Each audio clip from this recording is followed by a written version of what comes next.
Hello, ladies and gentlemen. I am Dr. Claudia Albers, Planet X research and professional physicist. And today I'd like to bring to you another one of my articles. This one is entitled, "The Sun Can Go Dark, The Implications." Now, I first discovered that the sun was going dark in August of 2016 when I examined SDO, which stands for Solar Dynamics Observatory, satellite images of the sun during the SDO eclipse season. NASA was adamant that the darkness moving across the face of the sun was due to the Earth eclipsing the SDO satellite's view of the sun. But from the beginning, I saw completed structures making up the sun at the edge of the darkness. And I knew that if the Earth was covering these, then we should see at least some structures that looked like they were being partially obscured, but none did. The cell-like structures were all complete, as if each cell was either on or off, which we can see here. We can see one little cellular-like structure, which was bright here, stayed on at the edge. And it's perfectly edged. None of it is partially covered by the Earth being in front of the sun. And all of them are like that. We can even see some completed, very small structures beyond the edge of the darkness that just seem to manage to stay on. It's as if we have here the edge of a coronal hole. So from the beginning, I saw these completed structures. So it looked immediately to me like the sun was going dark. Now, there were arguments refuting this, which used the fact that part of the sun's surface could be observed through the Earth's atmosphere. But yet there is also no dimming or obvious difference between parts of the sun that could possibly be viewed through the atmosphere, which is up to 1/3 of the sun, and parts outside that range, suggesting that no part of the sun was being viewed through the Earth's atmosphere at all. And if we compare different portions of the sun that would be affected by the Earth's atmosphere. So, for example, if we start off here, the Earth would be here somewhere, and this part, up to 1/3 of the sun, would be affected by the atmosphere. Then in this image, this part would not in this image, so only about 1/3 when the Earth is down here. Then in this image, which is from 4 minutes later, the Earth would be here just below the blue line, so up to 1/3 of the sun would possibly be viewed through the Earth's atmosphere. But then there would be a difference. There would be a difference between the brightness of these portions of the sun here, especially the brighter parts, and those over here. But you can see that they are just as bright. These little portions, they are just as bright as they are in both images. So obviously there is no viewing of part of the sun through the atmosphere. Otherwise, these would be dimmer. They are not dimmer. And what we see is evidence of the fact that the cellular-like structures of the sun either stay on or go off. So the edge or interface between light and darkness just looks like the edge of a coronal hole. And a coronal hole means that there is light emission on one side, on this side, and darkness on the other. There's no light emission on this side. There's no dimming whatsoever, and no partial structures that are covered. So the same thing seems to be happening here, which shows that the sun is going dark. But in addition, there is one factor that cannot in any way be attributed to an eclipse, and that is the fact that the sun's corona shrinks back as the darkness progresses across the face of the sun. And we can see that from these two images. So if the darkness had progressed to this point, then we could imagine that the Earth is behind the blue line and it's covering up everything below there.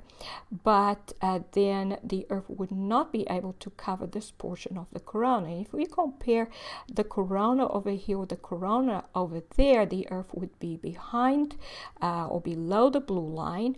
And so we should be able to see this portion of the corona in this image, and it's just not there. We do not see the corona being covered by the Earth. We see the corona shrinking back.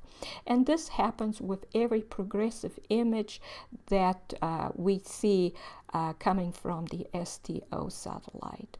We see the corona shrinking back.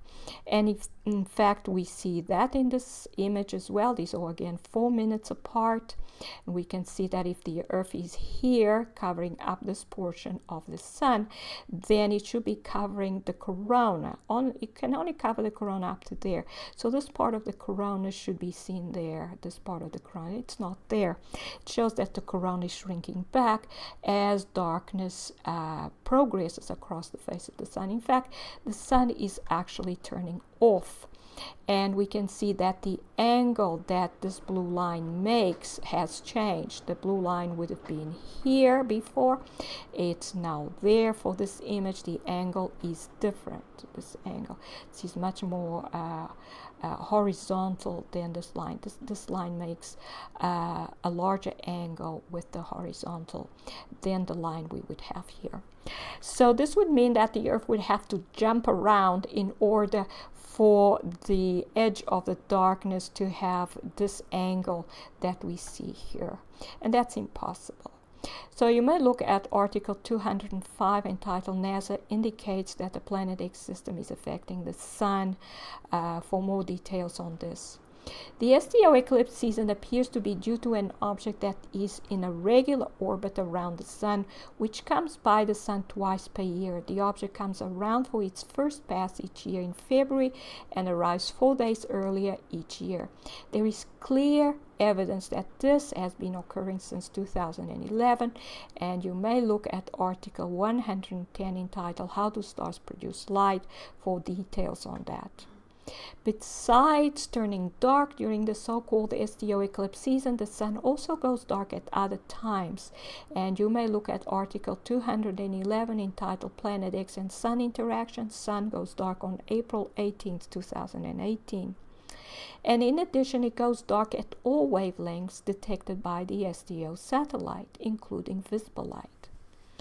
So the evidence is irrefutable. Now, what are the implications? There are 3 main implications. Number 1, the sun cannot be powered by thermonuclear reactions from the core. If the sun was powered by thermonuclear reactions, light and heat would be continuously flowing from the sun's interior, and it would be impossible for it to ever go dark. And number 2, the sun's surface or photosphere cannot be at 6,000 degrees Kelvin and is most likely no hotter than 750 degrees Kelvin. A surface at a temperature above 750 K will automatically emit visible light radiation.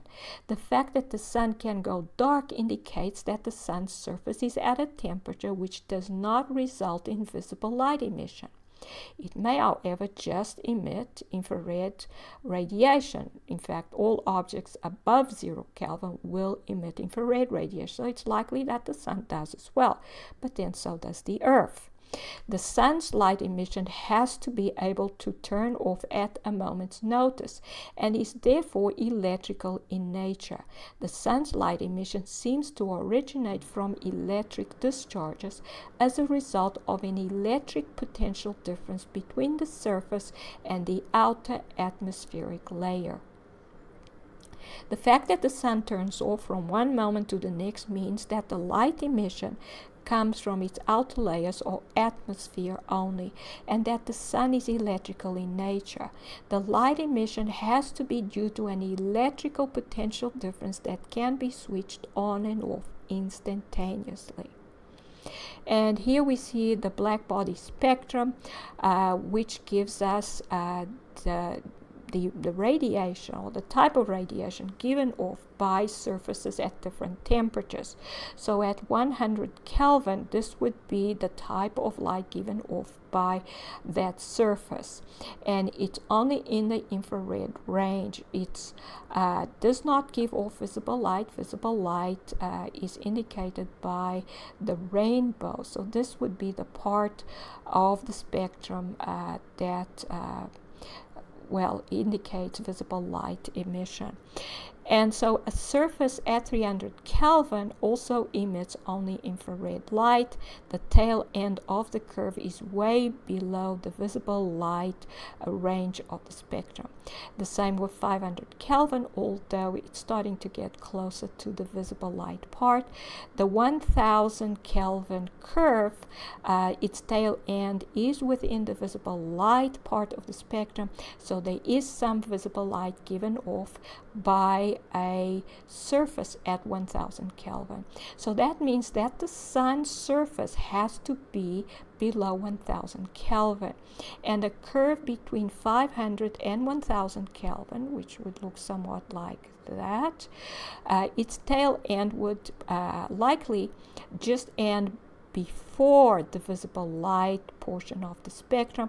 So a surface at 750 Kelvin would not give off visible light, so the sun's surface has to be at that temperature or below, because the sun goes dark instantaneously, and if its surface was above 750 Kelvin, it would go on giving off light.